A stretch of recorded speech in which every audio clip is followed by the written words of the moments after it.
नमस्कार, आप देख रहे हैं खबर उत्तराखंड। मैं हूं आपके साथ तनवीर। रुक करते हैं खबरों का, लेकिन उससे पहले नजर डालते हैं इस वक्त की हेडलाइंस पर। चैत्र नवरात्रि का दूसरा दिन आज मां ब्रह्मचारिणी की होगी पूजा। मंदिरों में सुरक्षा व्यवस्था को लेकर प्रशासन अलर्ट। धामी सरकार का मंत्रिमंडल विस्तार आज 5 नए मंत्री लेंगे शपथ। जाति और क्षेत्रीय संतुलन पर जोर। बद्रीनाथ केदारनाथ मंदिर में गैर सनातनियों के प्रवेश पर रोक को नहीं बदलेगा एक्ट। संविधान के अधिकार से बदली व्यवस्था। उत्तराखंड में सभी अस्पतालों को कैंसर इलाज और मृत्यु का रिकॉर्ड देना होगा अनिवार्य। स्वास्थ्य विभाग ने अधिसूचना की जारी। देहरादून के ट्रैफिक व्यवस्था में बदलाव। विकासनगर ऋषिकेश में 6 नए ट्रैफिक थाने खुलेंगे। स्मार्ट ट्रैफिक सिग्नल और ई चालान के लिए ITMS होगा लागू। मौसम ने किया अचानक बदलाव। गंगोत्री व यमुनोत्री धाम में बर्फबारी। निचले इलाकों में बारिश से बढ़ी ठंड।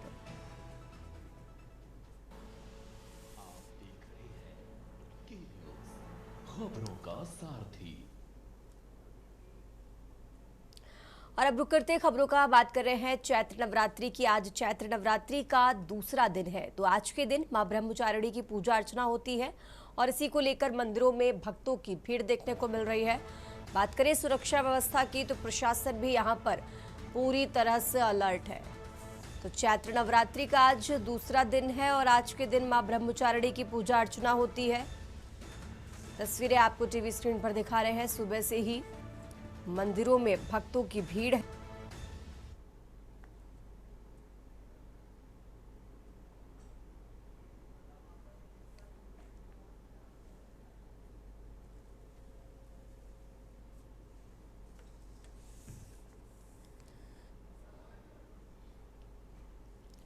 तो चैत्र नवरात्रि का आज दूसरा दिन है और आज दूसरे दिन मां ब्रह्मचारिणी की पूजा अर्चना होती है। सुबह से ही भक्तों की भारी भीड़ मंदिरों में देखी जा रही है। भक्त लगातार कतारों में खड़े अपनी अपनी बारी का इंतजार करते हुए आज के दिन मां ब्रह्मचारिणी की पूजा अर्चना होती है। तो चैत्र नवरात्रि का आज दूसरा दिन है। आज यानी दूसरे दिन मां ब्रह्मचारिणी की पूजा अर्चना होती है। तो चैत्र नवरात्र के दूसरे दिन मां ब्रह्मचारिणी की पूजा से जातक को ज्ञान और धैर्य का आशीर्वाद प्राप्त होता है। तो विधि विधान से आज के दिन मां ब्रह्मचारिणी की पूजा अर्चना की जाती है। और सुरक्षा की बात करें तो प्रशासन भी पूरी तरह से मंदिरों में अलर्ट है। भक्त सुबह से ही कतारों में खड़े अपनी अपनी बारी का इंतजार करते हुए, क्योंकि आज चैत्र नवरात्रि के दूसरे दिन मां ब्रह्मचारिणी की पूजा अर्चना की जाती है।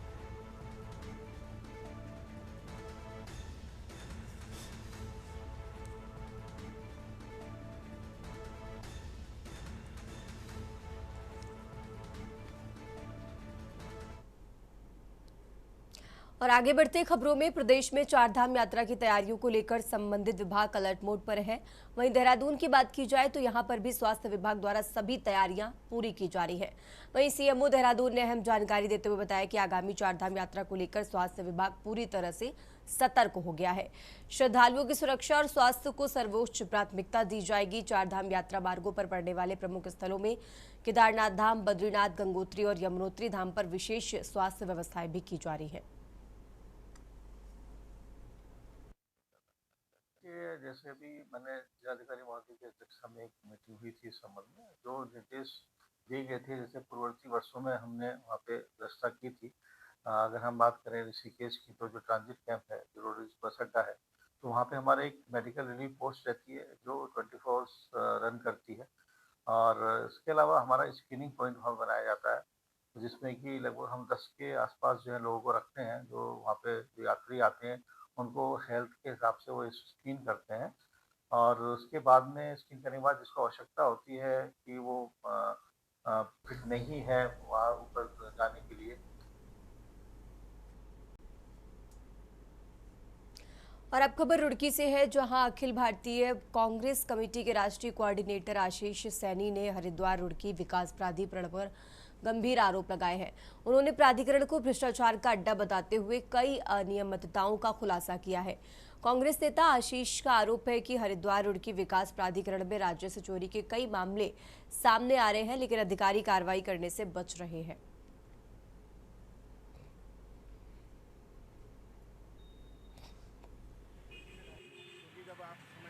हरिद्वार रुड़की विकास प्राधिकरण में कुछ भ्रष्ट अधिकारियों का ऐसा काचल बना हुआ है जो तमाम शिकायतों के बावजूद भी उन पर कोई कार्रवाई नहीं करते और कार्रवाई करने के बजाय जिन पर जब निर्माण कार्य शुरू कराते हैं उन अवैध भवनों पर तो एचआरडी अप्रूव का नक्शे का बोर्ड लगा दिया जाता है।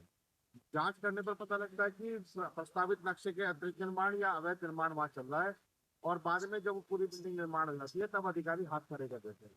अनेक ऐसी कॉलोनियां हैं जहां पर नक्शे पास कराए जाने की प्रक्रिया को निरस्त किया गया, जिसे कहते हैं लेआउट को निरस्त किया गया और लेआउट पास कराए गए हैं और 1 अक्टूबर 2025 से 15 अक्टूबर 2025 तक ऐसी सभी पुरानी रिजेक्ट की गई फाइलों को बहुत भारी भ्रष्टाचार करके दोबारा से अप्रूव किया गया है।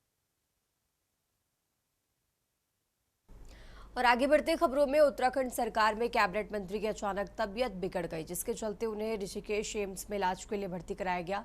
सतपाल महाराज का एम्स के विशेषज्ञ डॉक्टर की निगरानी में इलाज किया जा रहा है। वहीं मुख्यमंत्री ने भी पर्यटन मंत्री सतपाल महाराज का ऋषिकेश एम्स में पहुंचकर हालचाल जाना। हाँ जी, डॉक्टर सतपाल जी महाराज हमारे यहाँ पे बढ़ते हैं, आईसीयू में है। उनका तबीयत थोड़ा सा बिगड़ गया था क्योंकि उन्होंने थोड़ा सा ऊपर माउंटेन्स में चले गए कोई इम्पोर्टेंट मीटिंग अटेंड करने के लिए। तुरंत उनको यहाँ लाया गया है, काफ़ी उनका जांच हो गया है, लेकिन वो बहुत अच्छे हैं, कोई प्रॉब्लम नहीं है। थोड़ा सा निमोनिया जैसा लग रहा है जिसके लिए एंटीबायोटिक्स चल रहा है, वो चल रहा है, हमसे बातें कर रहा है और उनका वाइटल सारा नॉर्मल है और बहुत स्टेबल है सब। उत्तराखंड हाईकोर्ट ने हल्द्वानी के बनभूलपुरा कांड के मुख्य आरोपी अब्दुल मलिक सहित अन्य लोगों की जमानत याचिकाओं पर सुनवाई की। मामले की सुनवाई के बाद कोर्ट की खंडपीठ ने मामले में शामिल अबू तस्लीम और वसीम की जमानत मंजूर कर दी है। सुनवाई के दौरान याचिकाकर्ता के अधिवक्ता विकास गुगलानी ने कोर्ट को अवगत कराया कि अब तस्लीम व वसीम का नाम न तो प्राथमिकी में है और न ही इस घटना में शामिल है। आज बनभूलपुर दंगा के संबंध में जो 2 अभियुक्त थे, एक अबू तस्लीम और दूसरा वसीम और भप्पा, उनके ऊपर 2 मुकदमे दर्ज थे और उन दोनों मुकदमों पर आज ऑनरेबल हाई कोर्ट ने सुनवाई करते हुए उनकी जमानत जो है स्वीकार कर ली गई। प्रेयर में यही था कि उनके ऊपर जो भी आरोप थे वो एक तरह से जनरल एलिगेशंस थे, कोई स्पेसिफिक रोल नहीं था, यही हमारी उसमें प्रेयर थी। और सेकेंडली उसी से सेम घटना से संबंधित कुछ ऐसे भी अभियुक्त थे जिनको पूर्व में ऑनरेबल हाई कोर्ट ने जमानत दे दी थी। और अब खबर डोईवाला से है, जहां जीवनवाला क्षेत्र में विजडम इंटरनेशनल स्कूल का स्थानीय विधायक ब्रजभूषण गैरोला, स्कूल के प्रबंध निदेशक भूपेंद्र सिंह बिट्टा, जसविंदर कौर, ग्राम प्रधान गुरजीत सिंह लाड़ी व नगर पालिका अध्यक्ष नरेंद्र सिंह नेगी ने संयुक्त रूप से फीता काटकर स्कूल का उद्घाटन किया। विधायक ने भरोसा जताया कि विद्यालय आधुनिक सुविधाओं और उत्कृष्ट शैक्षणिक वातावरण के माध्यम से बच्चों के लिए गुणवत्तापूर्ण शिक्षा का अहम केंद्र बनेगा। विद्यालय के एमडी भूपेंद्र सिंह बिट्टा ने कहा कि उनका उद्देश्य बच्चों को किताबी ज्ञान सहित व्यक्तिगत विकास, खेलकूद, सांस्कृतिक सहित अन्य रचनात्मक गतिविधियों में परंपरागत बनाकर उन्हें बेहतर नागरिक बनाना है। भानियावाला क्षेत्र में जीवनवाला में आज यहाँ पर 12th क्लास तक का सीबीएसई स्कूल का विजडम पब्लिक इंटरनेशनल स्कूल का आज यहाँ पर शुभारंभ हुआ है और मैं इसके चेयरमैन श्री भूपेंद्र सिंह जी को बहुत बधाई शुभकामनाएं देता हूँ। और आप सब लोग जानते हैं कि हमारे इस क्षेत्र में बहुत से गवर्नमेंट स्कूल हों चाहे पब्लिक स्कूल हों, बहुत बड़ी संख्या में है। हमारी पूरी कोशिश यही है इस स्कूल को खोलने की कि हम गांव में अच्छी शिक्षा दे सकें। और जैसे हमारे बच्चे हमने देहरादून पढ़ाए हैं, हम चाहते हैं कि यहाँ पे ही वही शिक्षा मिले, बच्चों को देहरादून शहर में पढ़ने ना जाना पड़े। हमने स्टाफ इतना अच्छा रखा है कि उन्हें पूरी पढ़ाई अच्छी से अच्छी यहाँ पे मिले। हमारी यही कोशिश रहेगी कि हम गाँव के अंदर बढ़िया से बढ़िया बच्चों को अच्छे से अच्छे खेल कूद में भी और जो भी बच्चों के एक्टिविटीज उस पर पूरा से पूरा ध्यान दिया जाए। और अब खबर देहरादून से है, जहां देहरादून के प्रेमनगर में मिले अज्ञात महिला के शव के मामले में पुलिस ने बड़ा खुलासा किया है।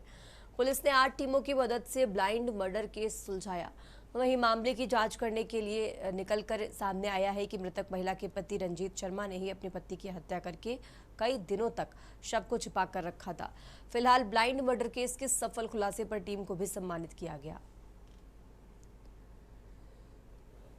एक कट्टे में एक अज्ञात महिला का शव बरामद हुआ था, जो रजाई से ढका गया था और उससे काफ़ी दुर्गंध आ रही थी। वहाँ पर जो लोगों ने उसको देखा, उसके बाद पुलिस को इन्फॉर्म किया। उसके बाद थाना प्रेमनगर की पुलिस और उसके बाद सभी अधिकारियों द्वारा मौके का मुआयना किया गया था। मेरे द्वारा भी स्वयं वहाँ निरीक्षण किया गया था। तो ये बात बहुत क्लियर थी कि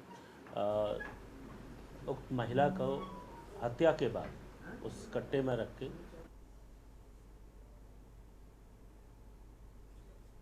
और अब खबर रुड़की से है, जहां रुड़की क्षेत्र के आसफ नगर में समाज सेवा की एक मिसाल पेश की गई है, जहां भाजपा नेता चैरब जैन ने एक विशाल निशुल्क स्वास्थ्य शिविर का आयोजन किया। इस कैंप में सैकड़ों ग्रामीणों ने पहुंचकर मुफ्त इलाज का लाभ उठाया। आसफ नगर गांव में आयोजित ये स्वास्थ्य शिविर चैरब जैन द्वारा लगाया गया था। 10वां निःशुल्क कैंप था, जिसे लेकर ग्रामीणों में खासा उत्साह भी देखने को मिला है।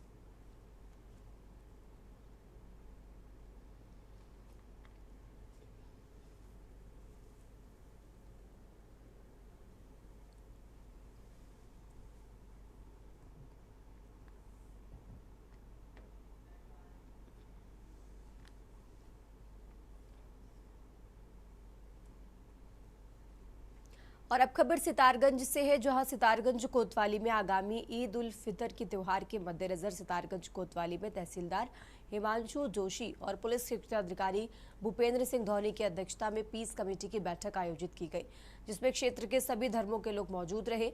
मुस्लिम समाज के लोगों ने बैठक में बिजली, पानी और नमाज के दौरान सुरक्षा को लेकर पुलिस क्षेत्राधिकारी भूपेंद्र सिंह धौनी के समक्ष अपनी बात रखी। इस पर भूपेंद्र सिंह धौनी ने मुस्लिम समाज के लोगों को अमन चैन से ईद के त्योहार को साथ में मनाने की अपील की।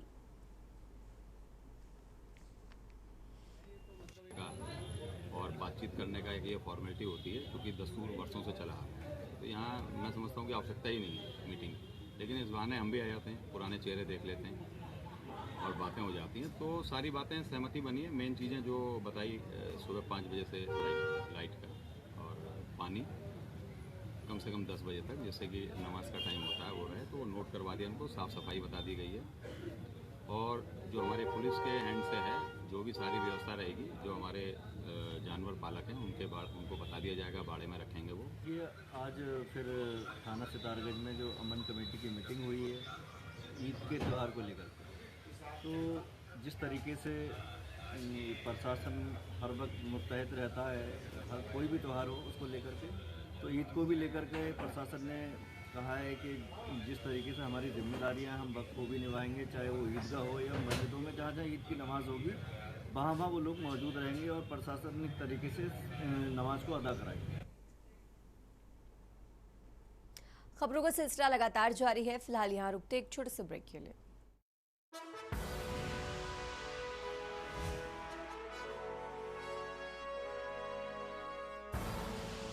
आप देख रहे हैं के न्यूज़, खबरों का। ब्रेक से वापस आ चुके, रुक करते खबरों का। ईरान और इजराइल के बीच चल रहे युद्ध की वजह से बनी वर्तमान परिस्थितियों को ध्यान में रखते हुए राज्य सरकार ने खाद्य एवं रसद आपूर्ति की स्थिति पर कड़ी निगरानी रखने के लिए महत्वपूर्ण कदम उठाए हैं। उत्तराखंड में जहां कमर्शियल गैस सिलेंडर की सप्लाई प्रभावित हुई है, पेट्रोलियम एवं प्राकृतिक गैस मंत्रालय ने इस संशोधन के साथ ही तेल कंपनियों को आवश्यक निर्देश भी जारी कर दिए हैं।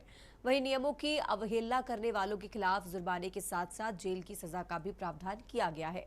इधर प्रदेश में बढ़ती गैस किल्लत को लेकर सदन से लेकर सड़कों तक बहस तेज हो गई है। ये रिपोर्ट देखिए। अमेरिका, इजराइल और ईरान के बीच बढ़ते तनाव के कारण पूरी दुनिया में गैस सिलेंडर और पेट्रोलियम पदार्थों को लेकर कई तरह की खबरें सामने आ रही हैं, जिसमें भारत भी अछूता नहीं है। भारत के कई राज्यों से गैस सिलेंडर की किल्लत की खबरें मिल रही हैं। राजधानी दून में गैस सिलेंडर की किल्लत ने लोगों को 90 के दशक की याद दिला दी है, जब सिलेंडर मिलना किसी उपलब्धि से कम नहीं होता था। आज डिजिटल युग में भी शहर की गलियों में एजेंसियों के बाहर लंबी कतारें लोगों की परेशानी और बेचैनी को बयां कर रही हैं। कभी सिर्फ अमीर परिवारों तक सीमित ये सुविधा अब हर घर की जरूरत बन चुकी है, लेकिन वर्तमान संकट के बीच आम आदमी एक बार फिर से उसी संघर्ष का सामना कर रहा है। फैक्ट्रियों में काम करने वाले मजदूर बिना गैस के मजबूरी में बिस्किट खाकर जीवन यापन करने को विवश हैं। देहरादून के औद्योगिक क्षेत्र सेलाकुई में भी मजदूरों को भारी परेशानियों का सामना करना पड़ रहा है। एक फैक्ट्री कर्मचारी ने बताया कि बिना गैस के उन्हें कई बार फैक्ट्री में ही खाना पड़ता है, कभी बाहर, कभी किसी के घर, तो कभी किसी मकान मालिक के यहाँ पर खाना पड़ रहा है और कई बार भूखे भी सोना पड़ रहा है। छोटे गैस सिलेंडर भरवाने में भी 600 से 700 रुपए तक वसूले जा रहे हैं, जिससे लोगों की मुश्किलें और बढ़ गई हैं। हमारे उपभोक्ताओं को किसी प्रकार की परेशानी न हो, राज्य के अंदर कोई भी स्थिति ऐसी न हो जिसके कारण से अफरा तफरी का माहौल बने। कहीं कोई दिक्कत नहीं है। कल मैंने मुख्य सचिव से कहा था, उन्होंने अपने स्तर पर इसकी पूरी एक बैठक कर ली, सारी समीक्षा कर ली है। राज्य में सभी स्थितियां नियंत्रण में हैं और ये एक किसी राज्य की या एक देश की चुनौती नहीं है। इस समय पूरे विश्व के अंदर जो हालात हैं, लेकिन उसके बावजूद भी हमारे देश में हमारे प्रधानमंत्री आदरणीय श्री नरेंद्र मोदी जी के नेतृत्व वाले सरकार ने सभी व्यवस्थाएं सुनिश्चित की हैं। देखिए, राज्य में घरेलू गैस की कोई भी कमी नहीं है और उसके साथ ही कमर्शियल के लिए जितने भी हॉस्पिटल्स हैं और एजुकेशनल इंस्टीट्यूट्स हैं, उनके लिए भी 100% आपूर्ति के निर्देश हैं और जो किया भी जा रहा है। 2 दिन पहले ही उत्तराखंड शासन से जो कमर्शियल गैस सिलेंडर्स हैं उसके वितरण के लिए एक SOP जारी की गई है और जिसके अंतर्गत जो बहुत ऐसे महत्वपूर्ण क्षेत्र थे जिनको कमर्शियल सिलेंडर दिया जाना है, तो उसके लिए होटल्स हैं, रेस्टोरेंट्स हैं, फार्मास्यूटिकल्स हैं, उसके अलावा रेस्टोरेंट, ढाबे हैं और कुछ स्वयंसेवी संस्थाएँ हैं, पेइंग गेस्ट, तो इस तरह के जितने भी सेक्टर्स थे उन सभी के लिए SOP जारी कर दी गई है। मेरे सामने सबसे बड़ी यही दिक्कत आ रही है कि मेरे पास 8-10 दिन से गैस खत्म हो गई है। मैं इधर उधर गया भी दुकानों पे, पहली तो बात कि गैस कहीं मिली ही नहीं है। अगर एक आधी दुकान पे मिली भी है कहीं, तो प्राइस उन्होंने इतना बढ़ा रखा है कि वो 400-500 रुपए किलो का रेट बता रहे हैं। दूसरे, खाना में इधर उधर खाया, 2-4 दिन तो इधर उधर खाया, कभी मकान मालिक के यहाँ बनवा लिया, कभी दूध गर्म करके पी लिया, ऐसे ही सो गया। दिन दान में जो है कैंटीन से खा लिया या इधर उधर कुछ फल फूल लेकर खा लिया, ऐसे समय गुजार रहा हूँ। रात को कभी कभी भूखा भी सोना पड़ रहा है। गैस की वजह से इतनी प्रॉब्लम मेरे सामने आ रही है, बहुत बड़ी दिक्कत का सामना करना पड़ रहा है। प्रदेश में लगातार बढ़ती गैस किल्लत के कारण आम जनता को भारी दिक्कतों का सामना करना पड़ रहा है। हालांकि सरकार प्रदेश में गैस की कमी न होने का दावा कर रही है, लेकिन जमीनी हकीकत कुछ और ही बयां कर रही है। राज्य सरकार प्रदेशवासियों को आवश्यक वस्तुओं की निर्बाध उपलब्धता सुनिश्चित करने के लिए पूरी तरह से अलर्ट है। मुख्यमंत्री ने अधिकारियों को निर्देश दिए हैं कि किसी भी परिस्थिति में खाद्यान्न, LPG और अन्य आवश्यक वस्तुओं की आपूर्ति प्रभावित नहीं होनी चाहिए। इस मुद्दे को लेकर प्रदेश में सड़कों से लेकर सदन तक राजनीतिक माहौल भी गरमाया हुआ है। इसकी सबसे बड़ा जो पैनिक क्रिएट किया है वो स्वयं भारतीय जनता पार्टी ने किया, जब उन्होंने जो व्यावसायिक सिलेंडर थे उन पे जब लिमिटेशन लगाई कि इतने ही मिलेंगे या इतने नहीं मिलेंगे। जब ये खबर जनता तक फैली तब उनको समझ में आया, जनता में एक पैनिक क्रिएट हुआ कि अभी ये व्यावसायिक सिलेंडर में है, फिर घरेलू गैस में भी इसका प्रभाव पड़ेगा। उस पैनिक की वजह से लोगों ने जब लगातार अपने गैस बुक कराए और गैस बुक करते हुए उनको गैस उपलब्ध नहीं हुई या सिलेंडर उपलब्ध नहीं हुए, तो एक माहौल अफरा तफरी का पूरे भारतवर्ष में फैला, जिसमें इसका खामियाजा यहाँ की जनता को भुगतना पड़ा।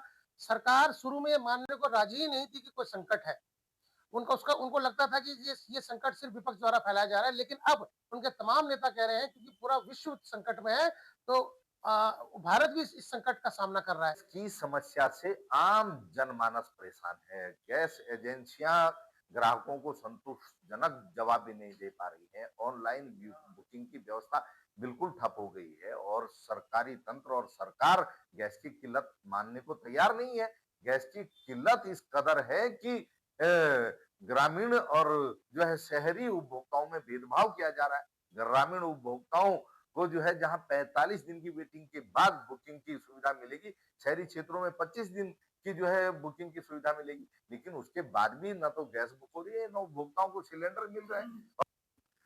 देखिए, अंतर्राष्ट्रीय स्तर पर कुछ उथल-पुथल अभी हुई है, ये आप सब जानते हैं। ये वही सरकार है जिस सरकार ने अंत्योदय के माध्यम से 11 करोड़ लोगों को उज्ज्वला के माध्यम से गैस का सिलेंडर दिया था। और कांग्रेस अपने शासनकाल में देखें कि कांग्रेस उस समय जो गैस के दाम को छोड़ करके गई थी और भारतीय जनता पार्टी के उसमें तुलनात्मक रूप में अध्ययन करें तो आपको बड़ा अंतर उसमें नजर आएगा। कांग्रेस तो अपने समय में कुछ कर नहीं पाई है। वर्तमान समय में कुछ दाम बढ़े हैं, लेकिन सरकार इसको लेकर के गंभीर है। हम समझते हैं कि शीघ्र ही इन सब में संतुलन बैठ जाएगा। प्रदेश में गैस की लगातार बढ़ती समस्या से आम जनता परेशान है। घंटों इंतजार के बावजूद लोगों को खाली हाथ घर लौटना पड़ा है। खाद्य नागरिक आपूर्ति एवं उपभोक्ता मामले विभाग के अनुसार उत्तराखंड में कुल 44,488 घरेलू पीएनजी कनेक्शन धारक हैं। इसमें देहरादून जिले में 2,200, हरिद्वार में 25,600, ऊधम सिंह नगर में 16,088 और नैनीताल में 600 कनेक्शन धारक शामिल हैं। इन सभी को अलग अलग कंपनियों के माध्यम से गैस उपलब्ध कराई जा रही है। वर्तमान में प्रदेश के 4 जिलों के कुछ हिस्सों में पाइपलाइन के जरिए गैस की आपूर्ति हो रही है।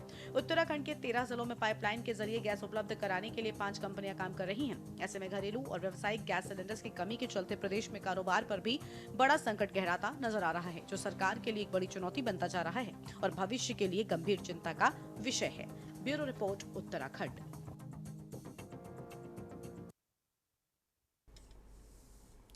इस बुलेटिन में फिलहाल इतना ही। आप देखते रहिए के न्यूज़ इंडिया।